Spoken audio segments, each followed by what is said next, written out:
Boa noite a todos e a todas. Hoje vamos estudar alguns dos principais poetas que formaram a literatura angolana na segunda metade do século XX, como Antônio Jacinto, Agostinho Neto e Viriato Cruz. Mas, antes disso, vamos ler trechos de um artigo de Manuel Ferreira sobre a Casa dos Estudantes do Império, em Lisboa, que reuniu jovens intelectuais de colônias portuguesas na África, como Angola, Moçambique, Guiné-Bissau, Cabo Verde e São Tomé e Príncipe.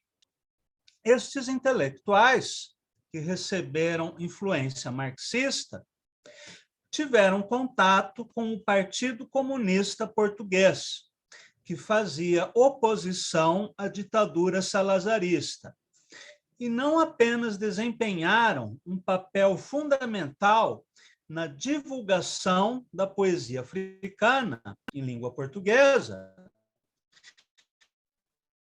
promovendo reuniões, palestras, como ainda terão um papel destacado na organização de movimentos revolucionários em seus países, como o Movimento Popular de Libertação de Angola, o MPLA, e o Frente de Libertação de Moçambique, a Frelimo, que se tornou depois o Partido do Trabalho de Moçambique. Muito bem, esse texto do Manuel Ferreira é um pós-fácil ao livro A Cidade e a Infância, que é uma reunião de contos do Luandino Vieira. Aliás, um escritor angolano que nós iremos estudar no curso de prosa desta sexta-feira, às 20 horas. Quem tiver interesse em assistir a essa aula como ouvinte, já que se trata de um escritor angolano, depois me avise pelo WhatsApp e eu passarei o link da aula. Muito bem. Vamos ler, então, o que escreve o Manuel Ferreira. A libertação do espaço agredido através da linguagem. A Casa dos Estudantes do Império. A Casa dos Estudantes do Império, que aguarda um biógrafo à sua altura, funcionava em Lisboa, na Avenida Duque d'Ávila, número 23. Múltiplas as vicissitudes, desde a sua fundação, decidida numa Assembleia Geral da Casa de Angola, em 1945, cedo os principais e sucessivos responsáveis lhe imprimiram um caráter que contrariava os desígnios oficiais. Pelo menos a partir de 1948, já era muito mais africana do que imperial. É interessante verificar que, em 1948, na Casa da África Portuguesa, adiante referida, e não confundir com a Casa dos Estudantes do Império, em certo dia, no número 37 da rua Ator Vale, e na presença de estudantes africanos, entre os quais Vasco Cabral, Marcelino dos Santos, Mário de Andrade, Amílcar Cabral, um jovem estudante de medicina lia versos de poetas africanos. Este jovem estudante era Agostinho Neto, que, no final, dizia, abre aspas, recebi de Luanda uma carta do amigo Viriato da Cruz. Talvez vocês tenham ouvido falar nele. é um de nossos poetas. Pois bem, comunica-me que organizaram lá um centro cultural e que o denominaram Descubramos Angola. Isto é, vamos descobrir Angola, corrigindo a tradução. Escreve ele que vão procurar fazer um estudo da história africana, da arte popular, vão escrever contos e poemas, imprimi-los e depois vender os livros. E, com o dinheiro que conseguirem, pretendem ajudar os escritores e poetas talentosos necessitados. Parece que poderíamos fazer o mesmo aqui em Lisboa.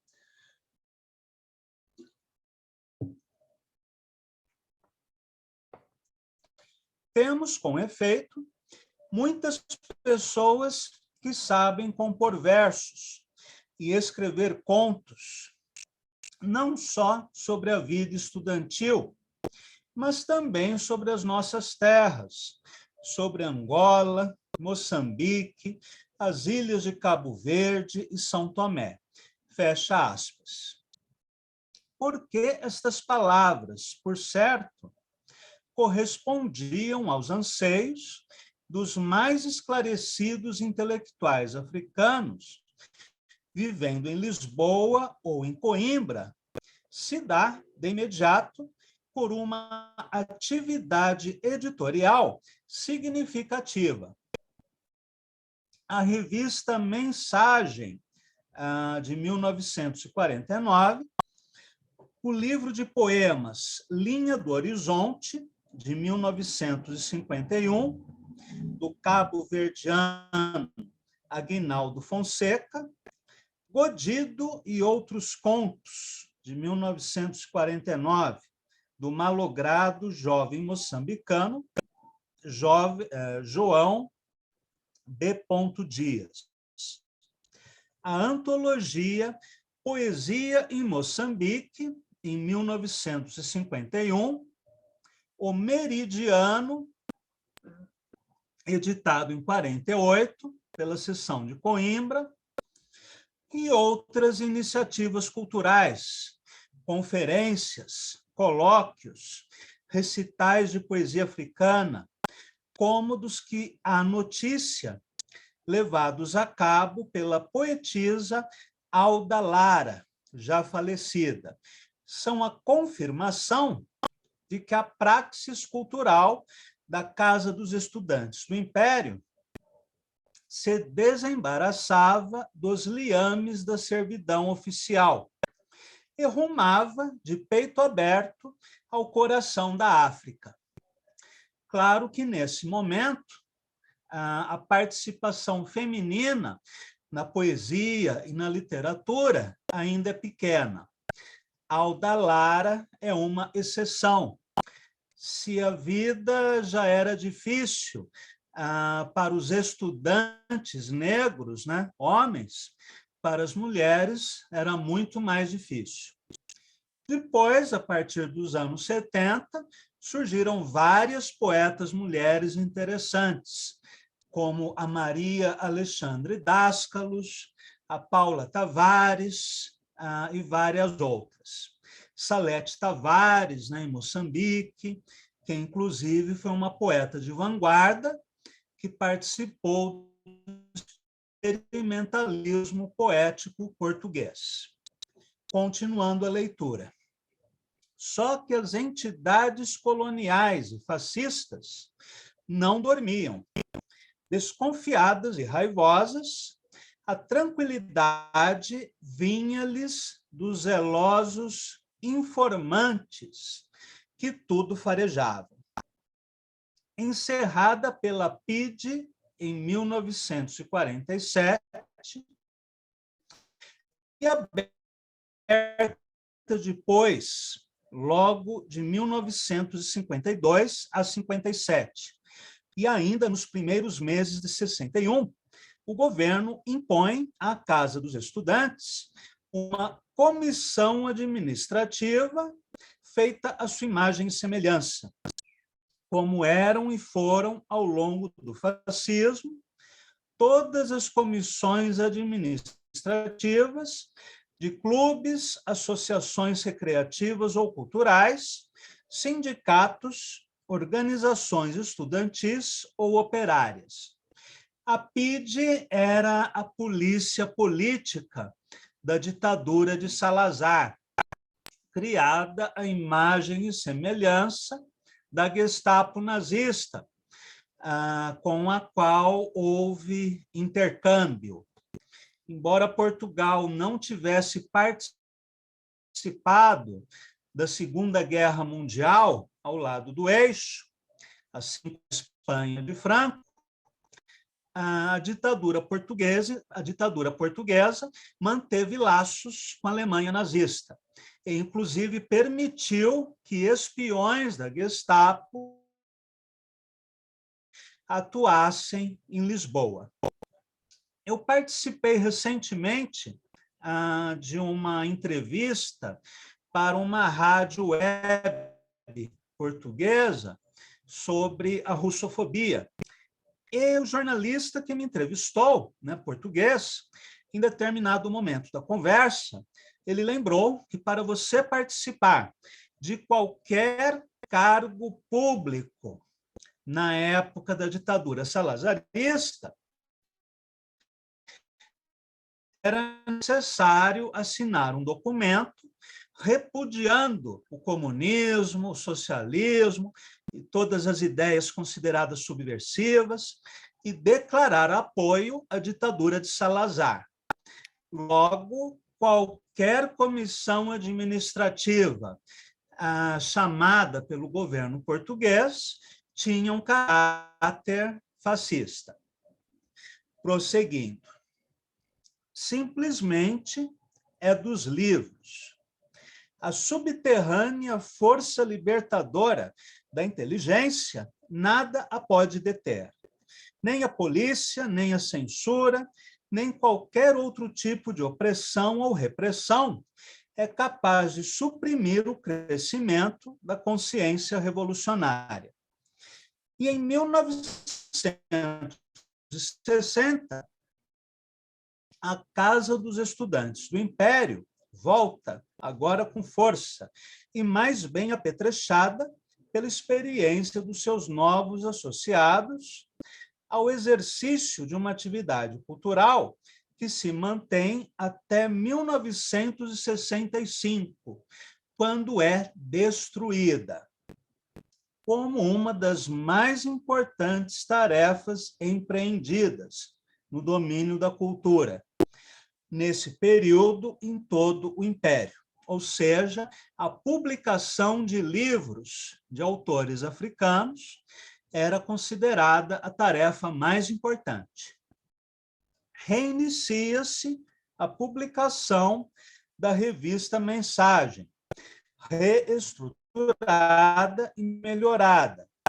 Avança-se na organização de conferências, colóquios e recitais de poesia.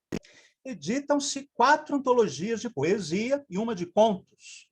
Cria-se uma coleção de estudos e dá-se especial relevo à coleção Autores Ultramarinos, para a revelação de poetas e contistas africanos, que chegou a preencher 14 títulos e o mesmo número de autores. Daí que seja difícil entender-se o processo evolutivo, literário e cultural africano de expressão portuguesa, sem o conhecimento exato do esforço desenvolvido pelos estudantes africanos no seio da Casa dos Estudantes do Império.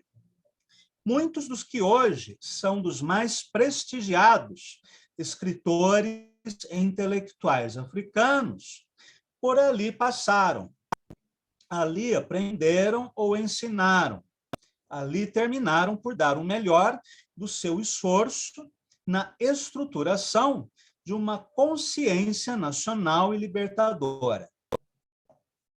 E não só escritores ou intelectuais, mas também militantes políticos, que terminaram por desempenhar um papel fundamental na criação ou na direção ou dinamização dos movimentos de libertação nacional.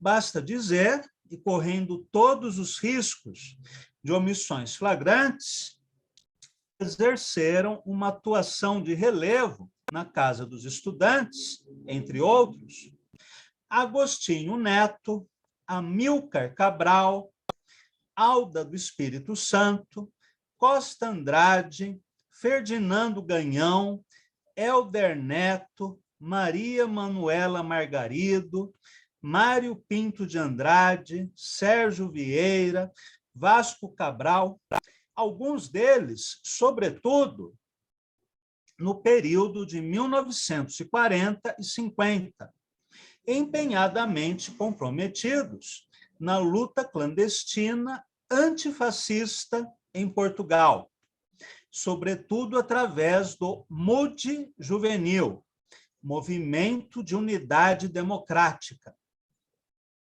Estes e muitos outros escritores políticos, estes e muitos outros escritores políticos, intelectuais, ali se agruparam para uma prática de conscientização africana, que comportou os riscos da prisão ou da perseguição, até que terminaram por se exilar.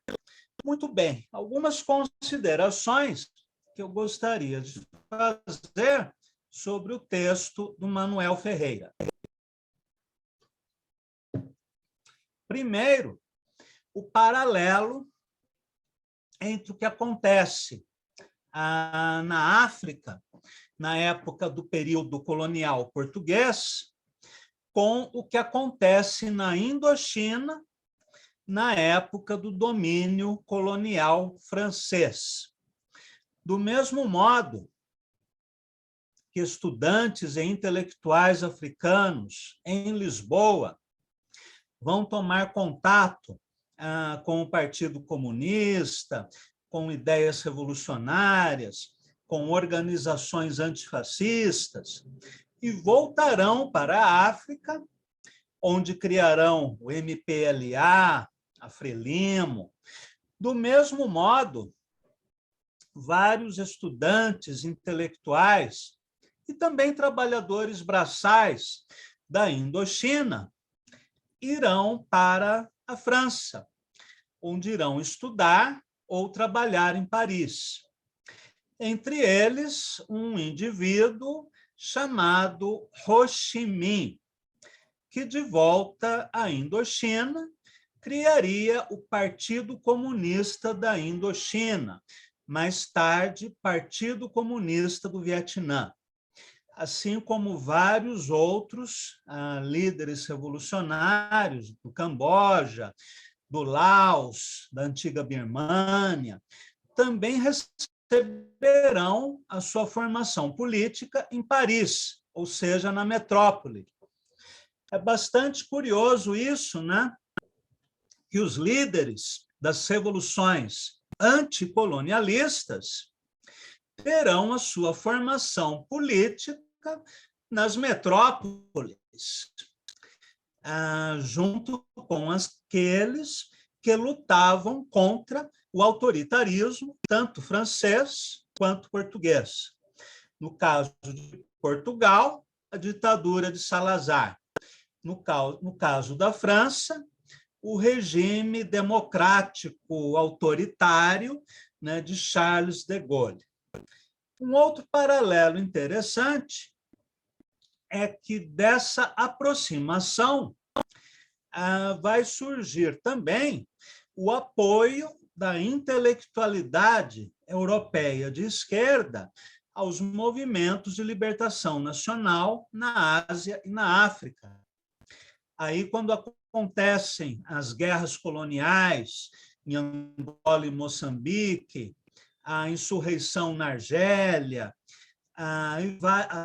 as lutas na Indochina, e vários outros movimentos, né, de libertação nacional, seja no sudeste da Ásia, seja na África, intelectuais como Jean-Paul Sartre, Simone de Beauvoir, Herberto Helder, Lobo Antunes e vários outros vão se colocar ao lado desses movimentos de libertação nacional e em desacordo completo com os governos autoritários de seus países.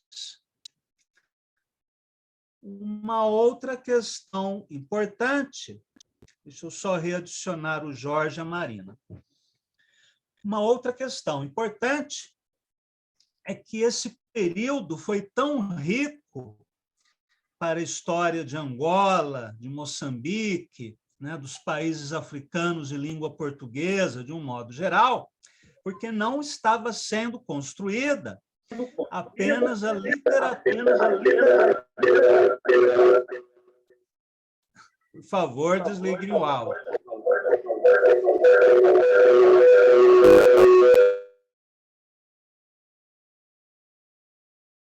Estava sendo construída não apenas a literatura nacional desses países, o que não é pouca coisa, mas também uma tradição revolucionária e um movimento político de libertação nacional. E não havia tanta distinção entre as duas coisas, uma vez que alguns dos principais poetas e escritores africanos eram também alguns de seus principais líderes revolucionários. Outro dia eu estava assistindo com a Sheila no DVD a Terra em Anze, do Glauber Rocha. E há aquela cena famosa em que o Jardel Filho diz: a poesia e a política são demais para um homem só. Depende, vamos relativizar essa frase, né, com todo o respeito ao Glauber.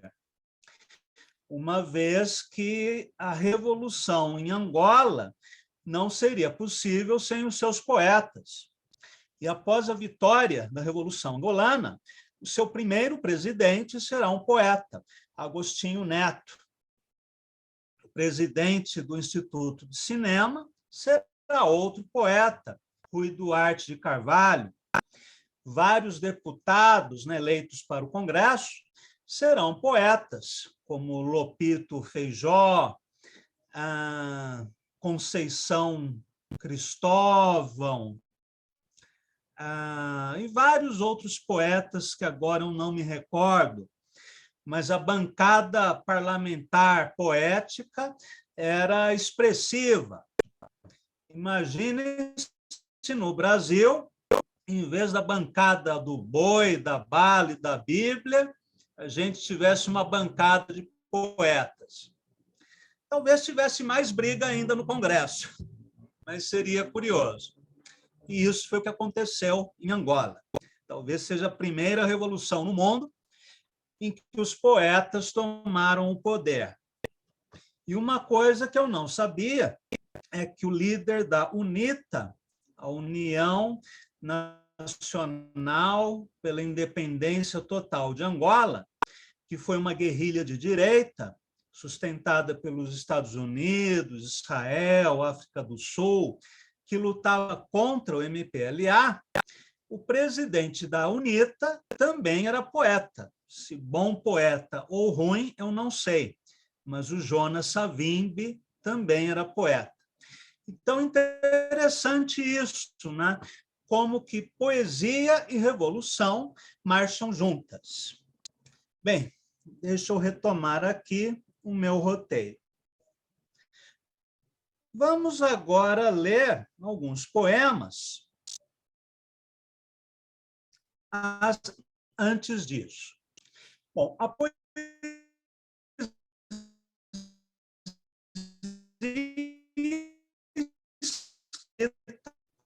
autores negros angolanos. Na segunda metade, o influente americano Langston Hughes, o cubano Nicolás Guillén, o brasileiro Carlos Drummond de Andrade e o espanhol Federico Garcia Lorca. É uma poesia escrita em versos livres, linguagem coloquial, que explora a musicalidade das palavras. Usa termos em idiomas nativos, como o umbundo e o quimbundo, embora às vezes também se aproxime da dicção da prosa, pela forte retórica discursiva.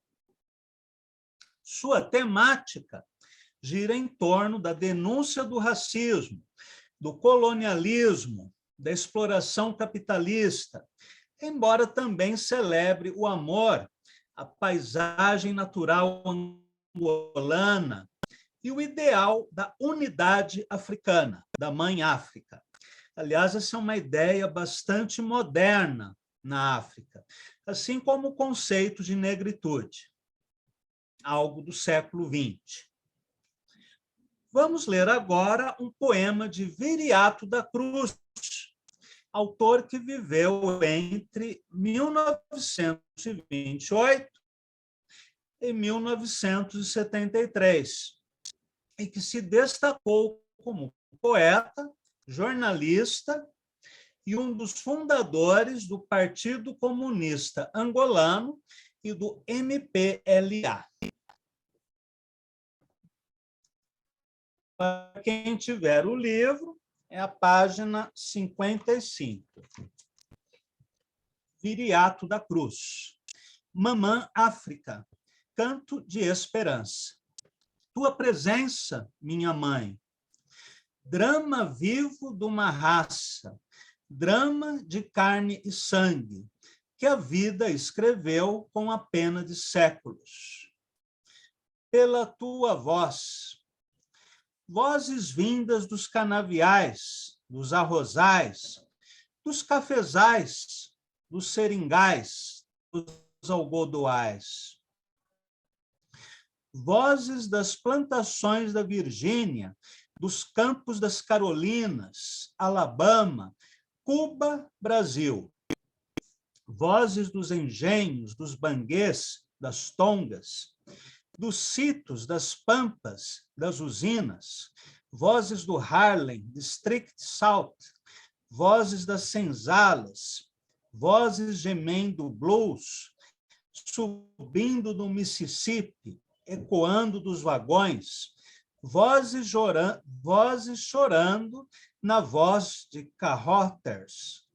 Lord God, what will have we done? Vozes de toda a América, vozes de toda a África, vozes de todas as vozes, na voz ativa de Langston, na bela voz de Guilhem, pelo teu dorso. Rebrilhantes dorsos aos sóis mais fortes do mundo. Rebrilhantes dorsos fecundando com sangue, com suor, amaciando as mais ricas do mundo, as mais ricas terras do mundo. Rebrilhantes dorsos, ai a cor desses dorsos, rebrilhantes dorsos torcidos no tronco, pendentes na forca, caídos por linte. Rebrilhantes dorsos, ah, como brilham esses dorsos, ressuscitados com zumbi em Toaçã, alevantados, rebrilhantes dorsos, brilhem, rebrilhem, batedores, perdão, batedores de jazz, rebentem, rebentem, grilhetas da alma, evade-te, ó alma, nas asas da música, do brilho do sol fecundo, imortal e belo, pelo teu regaço, minha mãe. Outras gentes embaladas, à voz da ternura ninadas, do teu leite alimentadas de bondade e poesia, de música, ritmo e graça.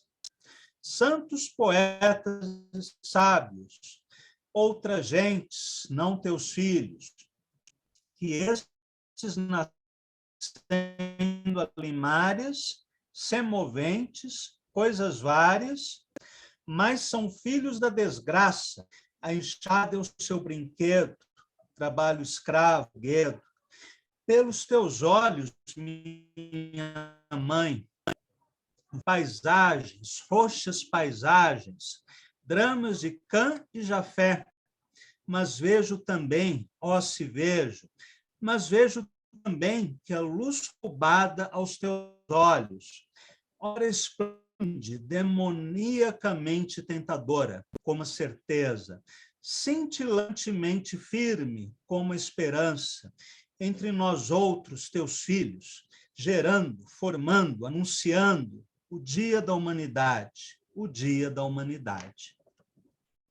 Curioso neste poema que ele não apenas invoca uma mãe África numa referência à unidade africana, como ainda se refere aos negros do sul dos Estados Unidos, do Brasil, de Cuba, do Haiti, indo muito além da ideia de África, caminhando já no sentido de uma ideia de negritude, conceito que seria formulado pelo Aimé Césaire e pelo Leopold Senghor, algumas décadas mais tarde.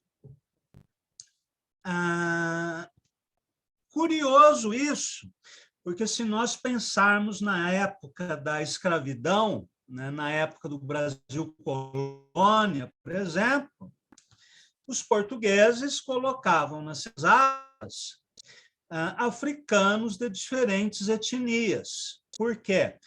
Porque eles não falavam a mesma língua. Logo, seria difícil a comunicação entre eles.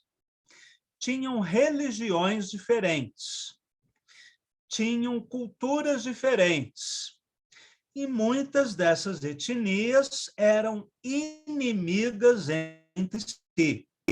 É como se você juntasse num quarto torcedores do Palmeiras, do Corinthians e do São Paulo. Trancasse a porta do quarto à chave e jogava a chave fora. Ia dar confusão. Foi o que os portugueses pretenderam, dividir para governar.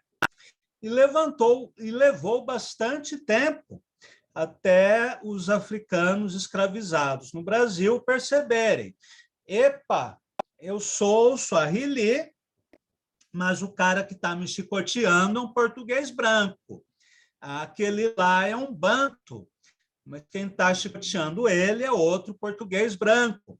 Aquele lá é um Haussá, mas também é um branco que está açoitando ele. Então, levou algum tempo até cair a ficha e até os negros começarem a se articular, né, coletivamente, e daí surgiram, entre outras coisas, o candomblé e os quilombos. Agora, na época que Agostinho Neto escreve, já existe uma outra concepção, pelo menos entre a intelectualidade africana, uma concepção de que toda a África está retalhada entre portugueses, franceses, italianos, espanhóis, ingleses, belgas, holandeses, que são uma extrema minoria e que a maioria da população é negra e não tem direito a nada. Então, a partir desse período, anos 40, anos 50, mas, sobretudo, a partir dos anos 60 e 70.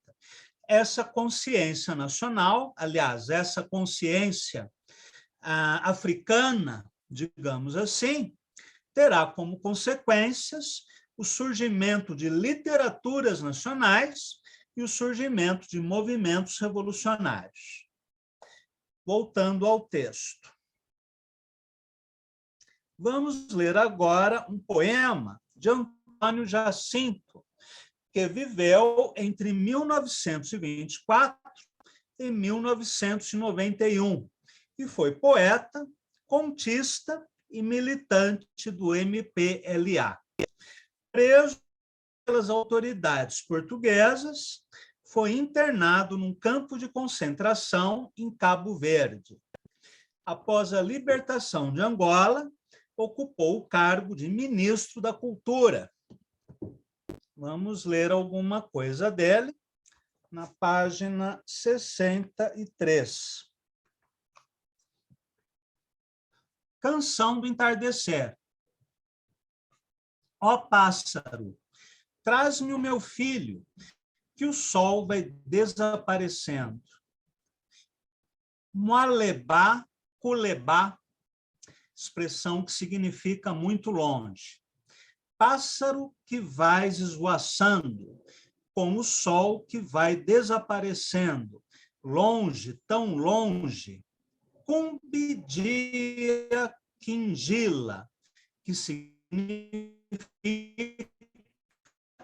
dia do pássaro.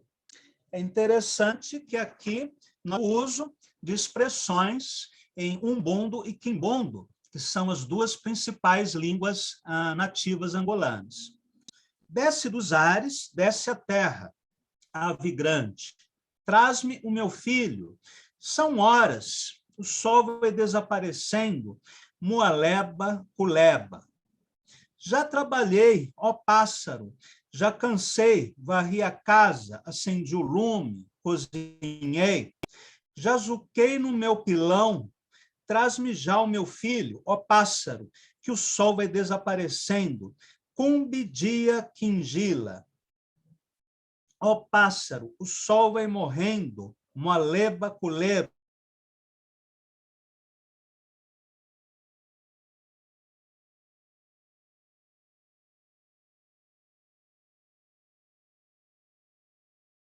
Recolhi a criação, cumpri os meus deveres, o sol vai morrendo. São horas de ir descansar. Traz-me o meu filho, ó pássaro, ó quingila aqui, nigi, bequelemona. Anda, dá-me já o meu filho. São horas, cumbidia quingila, longe, tão longe.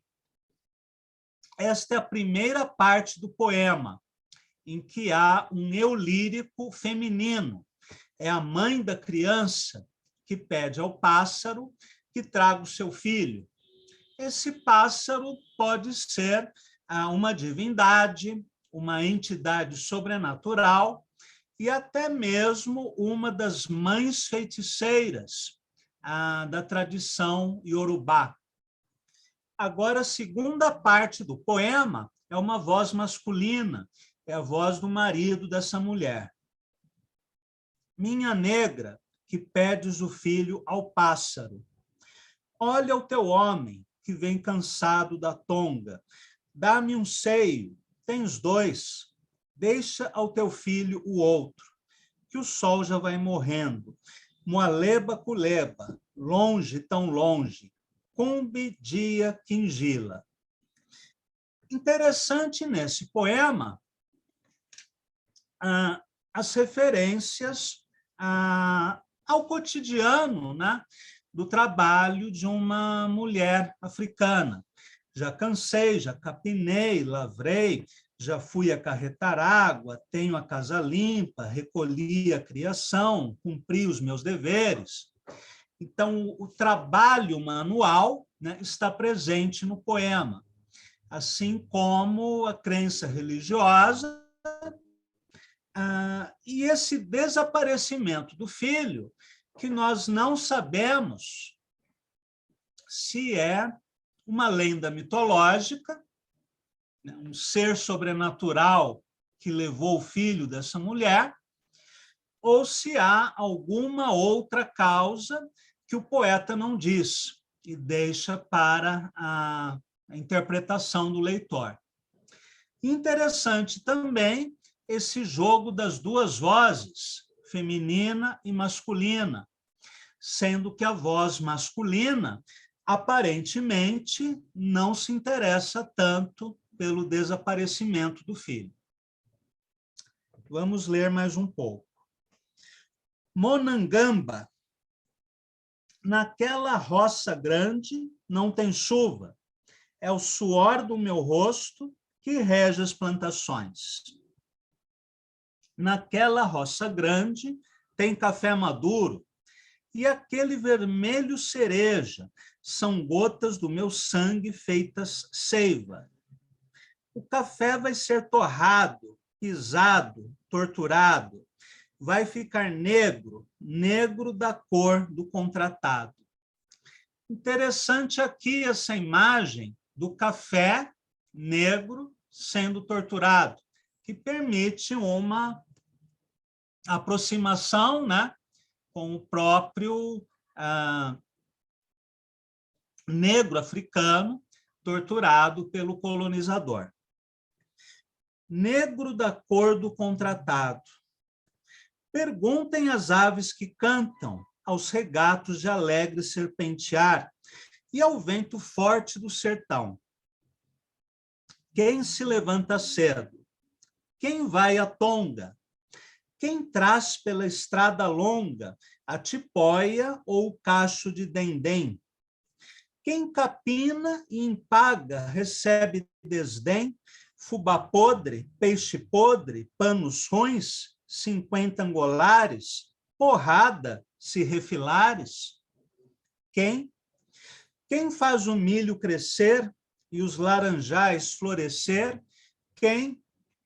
Quem dá dinheiro para o patrão comprar máquinas, carros, senhoras e cabeças de pretos para os motores? Quem faz o branco prosperar, ter barriga grande, ter dinheiro? Quem?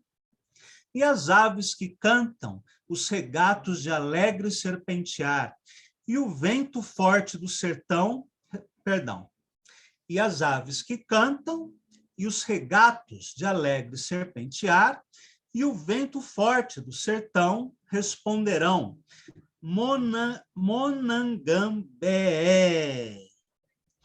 Ah, deixem-me ao menos subir as palmeiras, deixem-me beber marufo, marufo. No Brasil se fala marafo, né? A cachaça. E esquecer diluído nas minhas bebedeiras. Monangambé. Eu vou ao glossário do livro para ver se tem um significado. Monangamba significa trabalhador, carregador. Muito bem. Deixa eu ver se eu separei mais algum poema. Agostinho Neto não pode faltar, mas são 19h25. Então, vamos fazer assim. Na próxima semana, leremos Agostinho Neto e Rui Duarte de Carvalho, talvez o maior poeta angolano. Perguntas, comentários